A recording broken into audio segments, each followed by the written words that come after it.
২০ August অনুষ্ঠিত হতে যাচ্ছে নতুন রাষ্ট্রপতি নির্বাচন। রাষ্ট্রপতির শপথ গ্রহণের পরপরই পুনর্গঠন করা হতে পারে বর্তমান মন্ত্রিসভা। এ নিয়ে বিএনপির সর্বস্তরে আলোচনা ও গুঞ্জন ছড়িয়ে পড়েছে। বিজেপির চেয়ারম্যান আন্দালিব রহমান পার্থ এবং টেকনোক্রেট কোটায় মন্ত্রী হওয়ার দৌড়ে এগিয়ে রয়েছেন ডক্টর আসাদুজ্জামান রিপন।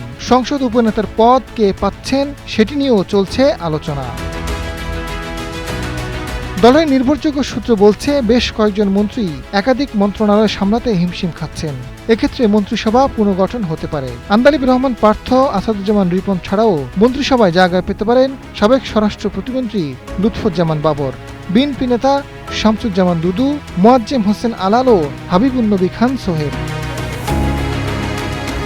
এদিকে সামাজিক যোগাযোগ মাধ্যম ও রাজনৈতিক মহলে আলোচনা রয়েছে, বর্তমান স্বরাষ্ট্রমন্ত্রী সালাউদ্দিন আহমেদ স্থানীয় সরকার মন্ত্রী হচ্ছেন, আর স্বরাষ্ট্র মন্ত্রণালয়ের দায়িত্ব পেতে পারেন পানি সম্পদ মন্ত্রী শহীদুদ্দিন চৌধুরী এনি।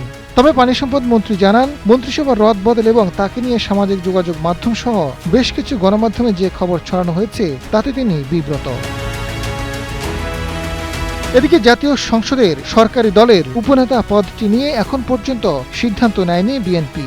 সংসদীয় রীতি অনুযায়ী উপনেতা সাধারণত সংসদ নেতা ও প্রধানমন্ত্রীর পাশের আসনটিতে বসেন। বর্তমানে সংসদে প্রধানমন্ত্রীর পাশের আসনে বসতেন মির্জা ফখরুল ইসলাম আলমগীর। এর পরের আসনটিতে অর্থমন্ত্রী আমির খসরু মাহমুদ চৌধুরী এবং পরবর্তী আসনটি সালাউদ্দিন আহমেদের। এখন যাকে উপনেতা করা হোক না কেন, তিনি এই প্রধানমন্ত্রীর পাশে বসবেন।